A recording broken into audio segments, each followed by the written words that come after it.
All right, hello everyone. It's so great to see some folks out there today. Um, I have some family coming today, some parents, some folks that are current students, and possibly some future students. So I really appreciate you coming out here today to hear me talk about my music studio, Daniel Beal Music Studios. So let me go ahead and close my shared screen for a second there. I'm just going to be letting people in as they kind of trickle in, so just bear with me. Please know that you certainly don't need to turn your cameras on. If you're comfortable, it'd be great to see your faces, but I understand if you're just here to listen and learn, and that all works fine too. But please, if you can, take a moment to open up the chat and just say hello. I would love to know where you're joining us from, and just how you might know me or how you came in touch with my studio. It would be great if you could put a note in the chat. That would be great. So the first thing that I want to get to, let's see, just letting everybody in here. All right, looks like almost everybody's here. Now, folks might be trickling in throughout. I'm going to be recording this presentation because there's some friends and family and colleagues that wanted to attend, but they're not able to come live. So I'm going to be sharing this with them after the fact. So, but once again, if you wouldn't mind just saying hello in the chat and just saying where you're joining us from, what part of the world, and just maybe if you want to put in there too, what's something you've been listening to lately with music? If you want to drop in something you're interested in. All right. Hey, Tom, joining from media. Great to see you. Kevin from Swarthmore. Great to have you guys here today. And sometimes it takes a moment to find the chat, depending on what device you're on. But no rush. Please know I'll be monitoring the chat the whole time. If you have something you want to chime in on throughout the presentation, I would love to hear from it. So, but let's get right down to it. So I guess the first question is, oh, hey, Amanda. Yep, that's my sister, Amanda. I've taught Amanda's son before, my nephew, and yes, and his first recital. I remember that really, really well. In fact, for the Eagles fans out there, he played Fly Eagles Fly and sang it live for the audience. Looks like Tom is listening to some summer country with the sun coming out. Yeah, not the past 2 days though. It's been cold. Like I said, but if you have a chance, feel free to drop your name in the chat. It would be great to hear from you guys. So the first thing I want to start with is a very simple question, and that question is, why are we here? Why am I even bothering to do a whole presentation on this? And the truth is that I'm really excited to share with all of my friends and family that I've started a new business. And even though I've taught lessons, privately throughout the years, I decided to completely restructure things just this past summer and start an LLC called Daniel Beal Music. And what I want to talk about today is the concept of music lessons in general. What exactly are music lessons? What is the big picture we're talking about here? What is the reason for them? Why do parents sign up their child for music lessons? And what is the motivation behind the whole thing? And I want to talk about, in my opinion, what I think works in music lessons and what doesn't work in music lessons. I've been doing this long enough and taught a lot of different people that I've seen a lot of success, and there's also a lot of areas where I didn't see success, and it wasn't always because of me. I think it was more because of the system being a little bit broken and the format not being ideal for true growth and true mentorship and support. And I just want to talk about how I've kind of mapped out a different way to move forward with that. Before I start this presentation, I just want to make one quick note that this is part one of a two-part webinar. So today is really, today is called Beyond the Lesson, Real Growth in Music, or like a new way to take music lessons. And tomorrow night I have another one. If you happen to be around, it's going to be at 6:30 p.m. on Monday, March 30th, and that's going to be a closer look inside my studio. Like, what does a typical week or month look like? There'll be some student and teacher testimonials, and I'll go in much more detail.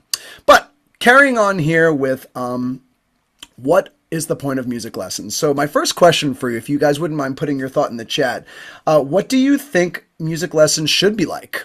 Like if you were signing up to take lessons, or if maybe you had a son or a daughter or a relative or a friend, like what would you hope that someone gets out of music lessons? If you wouldn't mind putting your answer in the chat, I would love to read your answers as I go here. So moving on, one of the things I want to start with is that I really think that learning music should not be an isolated experience. And I think the typical model of private lessons, has been one-on-one, a private lesson instructor and a student, and they don't really have a lot of association or communication with anybody else besides their teacher. Even though I've built up a really great rapport with students over the years, typically I'm the only person that gets to hear their music growth. I mean, parents can hear it from the other room, or maybe they ask them to play, but typically the interaction is just between two people. And the other thing that I've realized, that students don't feel like they're part of something bigger, maybe. They have a good relationship with their teacher, but they don't ever feel like they're part of something that other people are doing. And they end up maybe thinking that they're a little bit alone in this process. So as you can see, I have on the screen here, I believe that lessons should be ongoing guidance, not just 30 minutes once a week. That when you're practicing, you really need direction to have your progress. That performing alone all the time is not going to help you really affirm your progress necessarily, and performing with others can help to validate that. And that, I'm not just a teacher, but I'm also a little bit of a mentor, someone that gives more frequent feedback, and that it's not just about your growth individually, but it's about sharing that growth with other people. So once again, if you happen to be available to go into the chat, I would love to hear from you. What do you think lessons should be like? If you were signing up for lessons yourself or wanting someone to do it, what do you think you would want to see them get out of those lessons? But everything I just described, this idea of, giving more frequent feedback or sharing growth with other people, is really not the way lessons are designed. In a lot of traditional lesson models, a student comes in once a week. They work on some material with their teacher, and then they spend the rest of the week practicing on their own. Now that seems really simple, but a lot of issues can get in the way. Students forget to practice, or they're not sure how to practice, or maybe they're working hard, but they're actually practicing wrong. And they have to wait a whole week to see their teacher again to know if they even did it the right way. And one of the challenges there's limited feedback between lessons. In fact, there's really no feedback typically, because a parent or a student might feel that they're inconveniencing a teacher to reach out to them and say, is this okay? How am I doing? It's just not the model. It's typically wait until the next lesson. And the other thing is that it's not like other activities like sports or dance, that you don't really get to interact with other people, other students, to feel like you're a musician amongst other musicians. You're just kind of a musician on your own. So while lessons can be helpful, the overall experience can still leave students a little bit disconnected. And I don't know if you've ever known someone like that. Maybe they kind of felt like they were doing music lessons, but they struggled to find that motivation during the week, forgetting to practice or not really wanting to practice, or not knowing if they're even doing it right. And then what I found too is that people might have an illness, or maybe they have a conflict, and then suddenly they go 2 weeks because of a canceled lesson. They have no interaction with their teacher. These are all issues, that people face.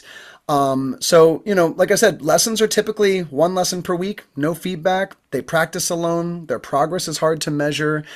They get very little opportunity to perform too. A lot of private lesson studios have one recital per year, maybe 2 recitals per year, and they don't really get a chance to build up that confidence to share what they've been working on too often.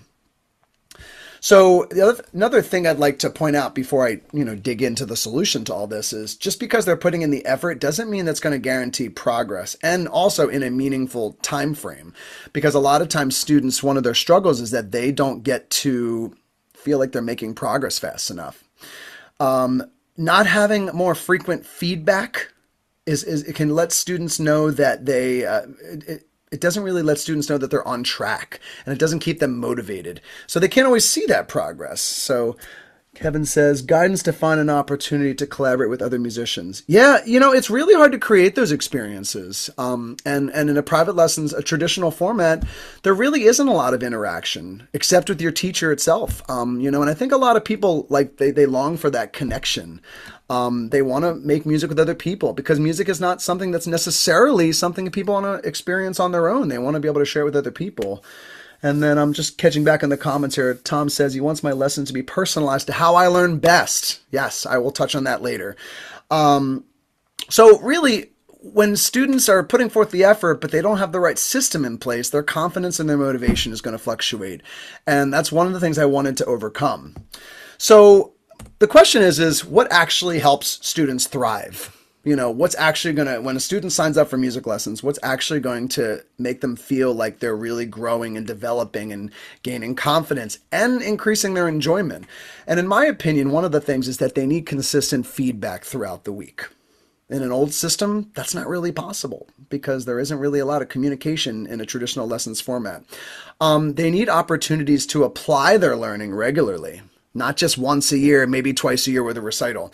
They need to see a clear progress over time, and actually feel like they're making improvement. And I think really it's just the environment around the lesson that is going to provide that for them. And if that's not set up in place, then it's hard for them to check all those boxes. Students need encouragement and accountability. They need a chance to perform and share in a group setting so that they can build their confidence and validate what they're doing. And quite honestly, an environment that adapts to the student. And I think if students get that consistent feedback throughout the week and the opportunities to apply what they're learning, they're going to really benefit from that. And having those regular chances to perform instead of just once or twice a year, I think that will give them some more motivation. So the hope is that, that if they're more engaged, more confident, and more aware of their growth, it's going to be an overall better experience. So these are just some of the problems I realized. Students were not motivated to keep practicing. Another issue, and then some of the comments in the chat mentioned this, is that students, they realized that a teacher they had didn't want to teach them the music that they liked. They would hand them the lesson book and they would learn whatever the teacher thought was best. And maybe that teacher wasn't comfortable to go out on a limb and maybe decide how to learn something new and teach it to that student. I don't believe in a one-size-fits-all when you're teaching students. So to my first bullet point on the screen there, personalized instruction for every student. I am not afraid to figure out what makes a student tick and then design my teaching for them. You don't always find that with some teachers, not necessarily because they're not willing, because they're not comfortable. Maybe they're just used to sticking to the lesson book or only assigning certain songs to their singers. And I thought about that when I was redesigning my new program. And I also realized they need feedback throughout the week. It can't just be, 30 minutes, let's get as much in as we can. And then it constantly becomes working against the clock. I mean, how much can we accomplish in the next 30 minutes? And that's not always a successful approach. And I've seen it happen, time and time again in previous years where we would just run out of time and always be teaching to the clock. Guided practice with clear direction. How can we ensure that when they're practicing during the week, they're doing it right in a meaningful way and they actually feel those accomplishments and hitting those milestones throughout the week? Giving them regular opportunities to perform and share. I'll talk about that shortly. How could I create ways for students to perform more often? Not to be graded, not to be scored or evaluated in some official sense, but just to get over that hump of it's okay to share progress, to make mistakes in front of people, to show that you're getting better each week in your instruction. Giving them experiences with other students, putting them into a group atmosphere where they can validate each other, they can cheer each other on and affirm each other's progress. I wanted to come up with a system that could do that as well. And just overall have a structure where progress is supported ongoing and not in a vacuum once a week, 30 minutes. So what I'm about to present to you is what I came up with. The idea of how can I solve these problems of students losing motivation, not sure if they're practicing right? And a big one, I do need to mention one thing before I go on. Students I've found consistently are very intimidated to play in front of other people. It is not an inherent skill for a lot of people to sing, especially singing, or play an instrument in front of other people. There's this idea of judgment and that people are gonna nitpick every mistake we make. And I wanted to overcome that because, in my traditional studio, which I used to run, we would do a recital and it would be such a big deal to them. They'd be so nervous, they almost wouldn't even want to do it. How can I make students have fun with music and want to share and accept that, yeah, they're going to have some flaws, they're going to have some mistakes, but that's all part of the experience. And it's so congruent with the way life is too. I mean, in our jobs and in our employment and school, I talk about sports all the times with my students, even at the school I teach at. Like, can you imagine if athletes didn't play a sport because they were afraid they were going to make a mistake? Like a basketball player thinking they won't make a foul shot, or a soccer player thinking they won't kick the ball into the net, and they don't want to play because they're afraid someone might see them mess up. Why does music have to be different? So that was a huge thing. I wanted to normalize sharing of music and performing for each other and making it fun and accepting. So here's how I structured my program, because I had all these ideas, but I needed to completely reinvent who I was. And so just this past summer, 2025, when I opened up Daniel Bill Music Studios, here's a little bit of a sketch of what I created. So I decided to switch from a one-on-one format to a group format. So I have weekly group lessons where students come together in a cohort of sorts, and they learn together. Not necessarily the same instrument, not even the same skill level, but they see each other's progress and learn alongside each other. And they applaud each other. They cheer each other on. They see the development in each other. And then someone that's more advanced influences someone that's a beginner maybe. Someone that is a voice student influences someone that's playing guitar. Now they want to sing and play guitar. So it became this thing where like everybody got to know each other as a supportive mini community. So that's one of my weekly group lessons. If you can just picture that, we'll go into more of that later. And then I realized that to keep students motivated, to keep them engaged, and to keep them practicing and knowing that they're on track, I needed to create some sort of feedback. So I started doing some ongoing asynchronous feedback. Asynchronous just means like, the feedback is not to a set schedule. It's you submit a request to get some feedback from me, and you usually get it within 24 hours. It doesn't happen live, but it happens in a convenient time frame. So in my current studio, my students get up to 3 feedback submissions a week. So that's in addition to the group lesson they have each week. They can do feedback with me throughout 3 times a week. They either send me a video of something they're working on, or if they're stuck and they don't know what to do, they ask me to make them a video, some sort of resource, so that they can have that as a guide.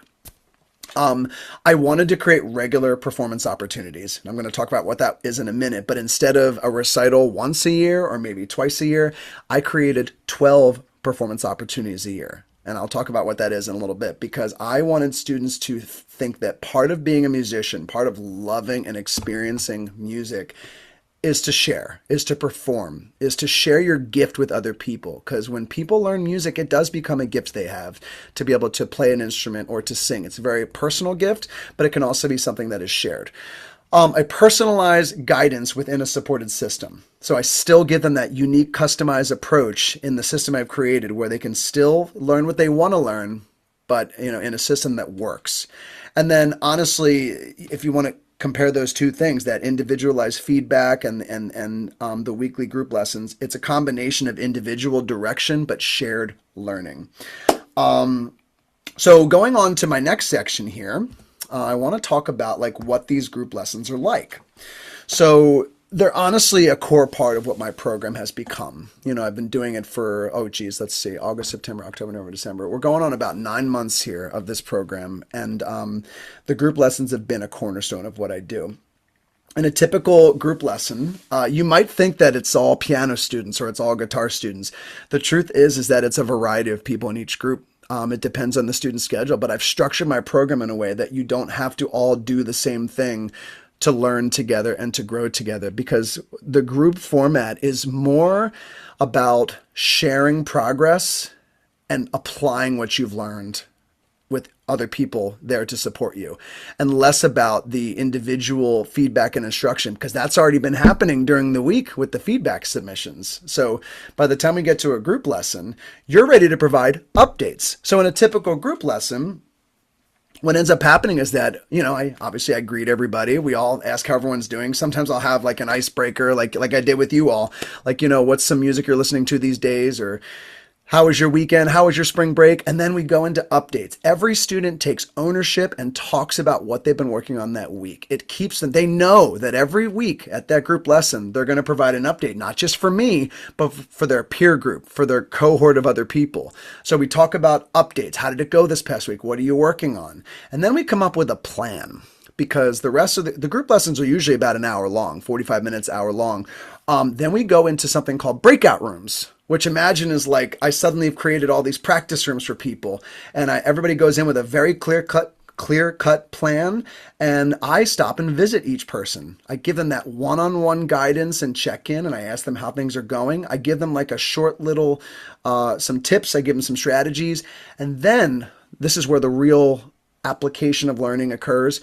Towards the end of the lesson, we have something called spotlights, where not necessarily every student, it depends on the week, but when I encourage students at some point, either every week or at least a couple times a month, they will share and perform something they're working on. And that's where the real learning applies, because not only did they take ownership over their practicing and their learning, they reached out to me for feedback and they got the feedback. Now they have a chance to share their progress. And that is what I call a healthy form of pressure. They know that they're going to be with their peers and they're going to want to do their best.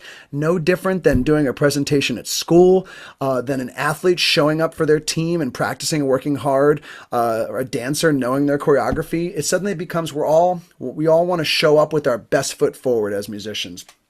So students will have a chance to play or sing what they're working on, also see what other people are doing. And this is where it gets interesting, because now people are hearing other people sing and suddenly they want to sing the song they learned, or they're intrigued about that song that one of my composers just created. Or now they're talking to their parents like, I think I want to do guitar. I heard this guitar player in class. Because music is not just a single faceted thing. It is a multifaceted thing, which one of the things I'm so thankful for is that I'm not just a one-trick pony. I teach voice lessons, piano lessons, guitar lessons. I do songwriting. I do music theory. Those are a lot of key components to music making that people can pick up on at some point in their lives. So what these sessions end up doing is, I like to say that they normalize performance. They build confidence amongst the students that have been working really hard, and it creates a supportive atmosphere where students feel encouraged rather than pressured. So I just want to step away from my slideshow for a second and just talk about like an example of what one of my groups looks like, because the variety that you see in these groups is pretty amazing. So in one group, I have a guitar player, 2 piano players, 2 singers. 2 of those students are actually planning on becoming music teachers someday. Not to mention, I have a student that's a composer who plays piano, saxophone, guitar, mallet percussion, and sings, and has demonstrated all of those in group lessons. You never know what you're going to get in my group lessons. And that freshness, that variety of what they see, it makes it something that students look forward to each week. They get to not only go with that exciting adrenaline they have to share what they've been working on, but they also, it's like every week is an exciting update to see what everybody else is working on. And sometimes it influences their musical interest. And I think that exposure to different skill levels, different types of music, different instrumental approaches, I have some songwriters in that very same lesson, so they actually get to hear a song being written week to week from beginning to end. That is as behind the scenes as it gets, and you can't do that in a traditional lesson format. Like I said, like I said in the earlier slide, it's an isolated experience. I mean, you can have a great relationship with your private teacher, and I've had so many good relationships with my students over the years, but I wanted to give them more. I wanted to broaden their reach to be with other people. So another really key component, and I've already mentioned this before, of my new program is this asynchronous feedback. So we just got finished discussing the weekly group lessons. So this asynchronous feedback, this has been huge, huge, huge, huge, because, you know, I said it earlier, but when you teach a 30-minute lesson once a week, you are constantly looking at the clock. You know that if I don't finish by 4:30 p.m., the student's going to be left hanging, or they're not going to be as ready for that audition as I hoped, or, man, we're like halfway through writing this song together. We're just going to have to put it on pause for another 7 days. And then you lose momentum. You lose the inspiration. And, you know, students aren't going to bother their teachers between lessons. I wanted to change all that. So with my asynchronous feedback model, students will submit progress videos between sessions, between those group lessons. So they'll send me a recording of the latest piano song they're working on, or one of my singers will sing their latest run through of a song they started. Maybe it's the whole song, maybe it's half a song. You know, my songwriter, I have a couple of songwriters in my studio. Maybe they'll send me an idea they're working on. One of my students, Finn, like he'll just pick up his guitar, hit record and say, here's some ideas I'm working on. What do you think? And instead of, you know, losing the inspiration and having to do it all again live at a lesson the week later, he sends it to me right there on the spot. And within 24 hours, I send him a response with some ideas about, like, you know, the music theory behind it, or the flow of it, or how this could work for that. I have one student, I have to mention this now. Her name is Emmy, and she is only 7 years old. And she signed up to join my studio because she wanted to develop her singing voice and her piano skills. I have spent, I think, 80% of my group lesson time with her doing voice and 20% doing piano. However, these asynchronous feedback videos have mostly been her asking me to send her the next piano lesson.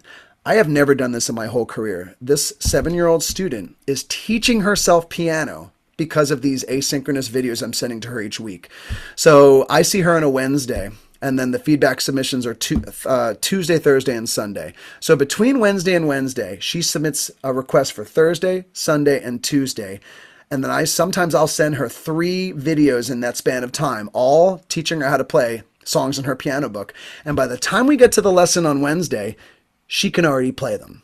So that, if that's not an example of accelerated growth and diving right in and learning, because, sometimes I think, especially as parents too, like we just want to see our students be happy and succeed. But if they can do it faster and not feel rushed, that's a huge win. Because in a more traditional format, there's no way we could have learned, all of those songs in a half an hour once a week. It would take probably a few weeks just to do that. So there's an example right there. People can learn faster and utilize those feedback submissions to do different things. So they receive personalized audio and video feedback based on whatever they need. They get multiple touch points throughout the week. So on a typical week, a student can have up to 4, sometimes 5 interactions with me. Just let that sink in for a minute compared to a traditional lessons format where you see a teacher for 30 minutes once a week, and that's it. In my studio, 4 to 5 times a week, depending on the week. During one week of the month, I even have office hours, and some students take advantage of that as well. They get specific, actionable guidance. They show me something they're playing. I give them feedback right away and say, no, you got to change this, fix this, do this differently. They get ongoing direction while they practice, and they get that support beyond the weekly lesson. I do want to briefly share another thing too. I have a few students that are really interested in musical theater, and they actually audition and try out for shows. 2 of my students, Madison and Brendan, they have auditions that come up sometimes very quickly.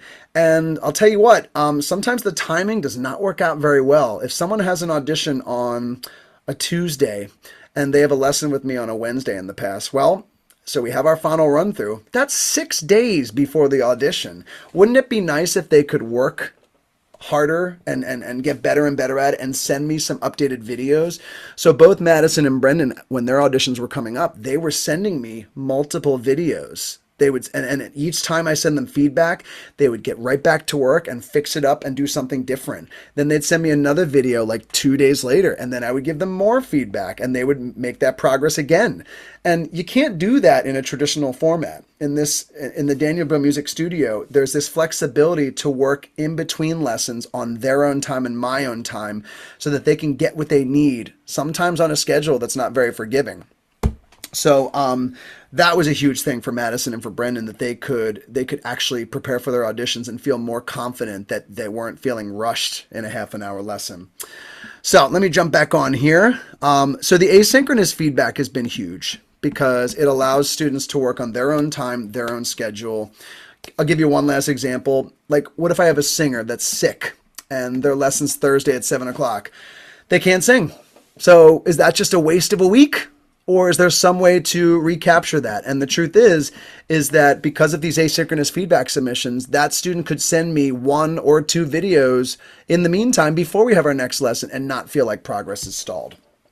So far we've discussed the group lessons as a big part of my program and the asynchronous feedback. Those are 2 things. If you have any questions about what I just said, please put it in the chat. Maybe you're curious, how do I pull this off?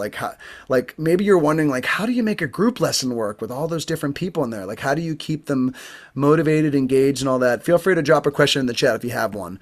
So moving on from the asynchronous feedback, I feel really strongly about this next point because, like I said, I've been teaching private lessons for years now, and one of the biggest issues I faced is that students had a lot of performance anxiety. They didn't want to play in front of other people. I could convince them to sometimes. You know, we would usually have a recital like maybe once a year, twice a year, but it would be really difficult. And usually there'd be a lot of worry and concern leading up to it. Parents would tell me, like, oh, they almost didn't get out of the car, or, you know, we almost had to cancel. And I was wondering, like, how can I help students to get over that fear? You know, I mean, I think that that's a very important life skill to be able to overcome that fear, to just present anything in front of people, you know, whether you're presenting at a meeting someday at a place of employment, or getting up in front of your class, or just learning leadership skills. So I came up with this idea called a monthly coffee house concert. And once a month, I have an online concert where all of my students in my entire studio from all the different groups, they're all welcome to perform something they're working on or something they just want to do for fun. I have some students that just grab a song they like and they just want to sing it for the experience. Friends and family are invited. Honestly, anybody they want to invite is able to come. And it is this incredibly supportive atmosphere where the chat is active. People are putting compliments in the chat, emojis, and sharing observations. And it's a chance for people to perform in a very relaxed, comfortable atmosphere. So that is something I do monthly. And I have seen the results of that firsthand. Honestly, I'm going to go back to another student in a minute and talk about what it's done for this student. But as far as, like, you know, building confidence and helping people to get over that performance anxiety, really big deal. I still do in-person recitals, albeit like I do it with only my local students. You know, as my studio grows and I get students that are maybe from not around the Pennsylvania Bucks County area. I won't get to do that. But if you happen to live locally, I do in-person recitals twice a year. And like I said before, these are opportunities to perform in a supportive, low-pressure environment. And it's a regular chance to share your progress with others. So you want to talk about motivation, especially parents listening to this. You know, it gives students something to look forward to every month. You know, they don't have to, oh, the recital's not until June. We got plenty of time. Now they have an extra layer of motivation there so they can perform something every fourth week of the month. I always do it during the fourth week of the month. So it's been huge. It's normalized the experience of sharing music with each other. It's helping people overcome performance anxiety. And I do want to talk about this one student, Emmy, again. So Emmy is my youngest student. She's 7 right now. And she joined my program in November and did her first coffee house concert a couple weeks later. I will tell you that she did not want any of her siblings in the room. It was still very challenging for her, and she was really nervous to perform, and she got through it and she did it. And then a few weeks later, we had our in-person recital, and I was speaking with her mom, Danielle, and she said to me that I'm not sure this is going to work. She doesn't want anybody to be there from her family, her siblings. And that had nothing to do with her family. It's just nervousness, you know? And so she ended up going through with it. Her whole family was there to support her, and the rest is history. Because now, after that in-person recital, Emmy has performed at my January, my February, and my March coffee house. I can't keep her away now. Instead of, are you going to perform? It's just, what are you going to perform? Because now she just loves performing. And so this idea of giving a student the gift of being able to perform in front of people, and I hate to even use the word perform, share, just share music, like have fun, make people smile, have people clap for you. That student got to overcome that. I've had other students in the past, you know, I'm thinking of specifically like a piano player that I have, super talented student, but never quite felt comfortable playing in front of other people, you know. And when I made this transition to this group lesson format, I actually was concerned that I was going to lose this student amongst some other students, because the idea of performing in front of other people, sometimes that's hard for people to overcome. And since then, I've had that student in my program for a while now. The student performs every week. And even does performances in my coffee house concerts. And to me, that is just such a win, to see that a student that loves music so much, that is immersing himself in music, is not afraid to share it with other people now. And, you know, and other people are influenced by that. They get to see that student's progress and to hear their gift as a piano player. So I see these wins happening all the time. And I think that's something that my new studio, my new format, has really been a huge, huge thing. So continuing on here, once again, if you guys have any questions, please put it in the chat, or any comments. Joe, I saw your comment in there. The coffee house concerts has been amazing. It's something I actually discovered back during COVID, because I'm a public school teacher full time. And I realized the students need a place to come together and share music together. And I did something on a weekly basis when everything was shut down. And I was thinking about that when I redesigned my program. It's like, I want to give the students a place to come together and to make music together and to normalize the idea of just sharing and performing with each other. So, question now is like, all right, I'm describing all of this. That sounds great, but who would really thrive in this program? And I think a lot more people than you might think, that they just don't realize what they're missing, that the experience that maybe they've had in lessons, and maybe these are people that quit before and that they just realize, lessons wasn't for me. This is a great fit for students who are looking for a supportive, encouraging music community, because that is what my group lessons are like. It is so supportive and encouraging. Everyone is always congratulating each other, affirming each other, cheering each other on, and everybody's part of everyone's journey and progress. I think people that join my studio, they're looking for more than just a traditional lesson. They're looking for that community, that encouragement, and that personalized guidance that I very confidently like to offer. Students don't have to be confident. They don't have to come in advance. I can meet them right where they're at. Honestly, many people join my studio because they're trying to build confidence or find their voice and feel supported in their musical journey. I honestly think that my studio is a place that allows that. I do want to briefly mention another student. So I have a student named Jocelyn who I actually knew through my full-time job teaching. And she approached me at the end of her ninth grade year and said, I want to do songwriting.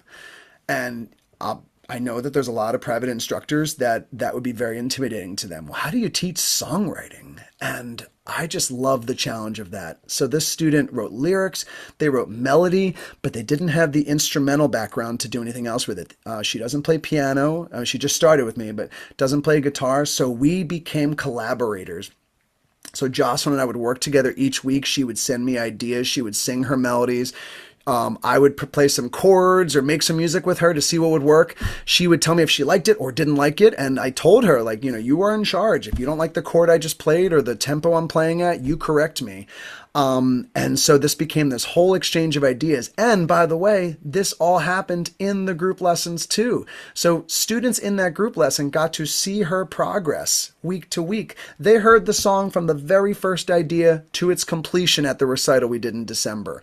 So that idea of someone that's looking for that personalized guidance and support. I mean, having a community of people to support you and encourage you writing music for the first time, you can't do that in an individual lesson one-on-one. And for her to have been part of that community was a huge thing for her.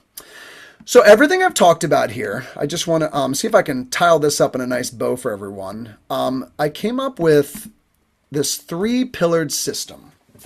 What if you could sum up Daniel Beal Music Studios in 3 ways, what would it be? And those 3 things are your path, your community, and your future.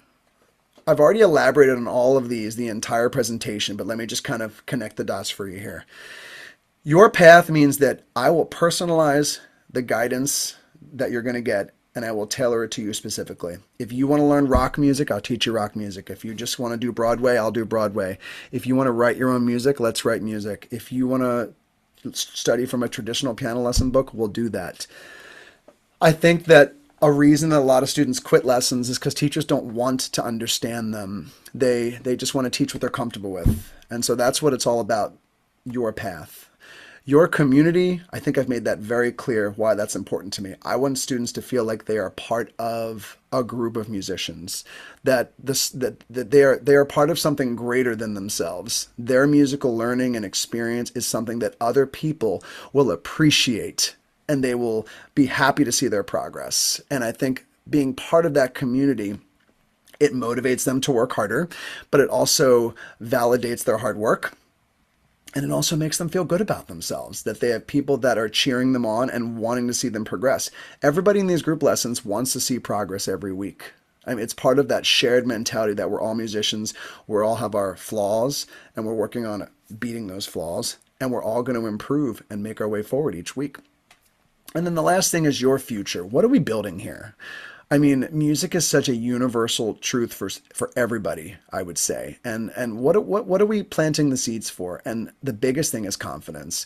Music is a vehicle for people to build confidence. If you can find the confidence to sing or play an instrument in front of other people, I think that that really unlocks a lot of doors for people. And it sets the skills. I don't even want to say skills. It sets the foundation for you to just be an appreciator of music for the rest of your life, to be able to sit down at a piano and remember what you've learned, to be able to be at a family party years from now and not be afraid to join in singing. I mean, the happy birthday song is one thing, but like just, just being able to sing and enjoy music together. Maybe you're on a road trip with your family. Like, I want to lay the foundation for people to be confident to share their music with other people. Those are the three pillars that I live by every week in my studio. So, something I want to say before we move on here, because I am coming to wrap things up a little bit here, is, like I said, everything we've talked about really could be summed up in those three pillars. I designed my studio to be about a student's path, their community, and their future. And that environment that creates is what allows students to really grow as musicians, in my opinion. If you're out there today and this sounds like something that you would want to be a part of, or maybe someone that would really be a part of this, that this personalized guidance, this supportive community atmosphere, and a clear path forward, the next step is to have a conversation. And that is why I have something called a discovery call. So I'd like to share that with you now. So if this all feels like a good fit for you or for someone you might know, the next step is to schedule a discovery call with DBM. Of course, that stands for Daniel Beal Music. The best way to do that is to go to danielbealmusic.com to book a call with me. And this conversation would really do you to talk about either you or whoever your son or daughter or relative or friend, to talk about their goals, their interests, and their experience. And I would share how my program would support them personally. And then we can have a conversation to see if it would be a good fit. Because that's ultimately what I've done here, is really coming from a place of service. I've just been teaching for so long now, and I want to see if I can help students connect more deeply with music and with other people. And one way to do that is you have to figure out what makes them tick as musicians. So, if we end up booking a discovery call, I would love to hear from you and talk about it and see if my program might be a good fit for you. So I just want to quickly put in the chat the link for the discovery call, just so you can maybe bookmark it and save it for the future. I have times throughout the entire month of April. I'm just going to put that in the chat if you want to highlight that and save it somewhere for the future. Or you could always forward it to someone that you think might benefit from the things you've heard here today. Before I close, I just want to remind everybody that I have part 2 of my webinar tomorrow, which will be a closer look inside my studio. It's called Inside the DBM Studio. What does a typical week look like? A month look like? What are some of these feedback submissions? How do they work? And what are some of these stories from the parents and students I'm currently teaching? I'll be doing some testimonials throughout the week or throughout the session. So the link is right here on screen. I've also put it into the chat. So, folks, I just want to thank you for staying with me for these past 42 minutes. I'm just going to be transparent. This is my first webinar, so I'm so excited to be here presenting this to you.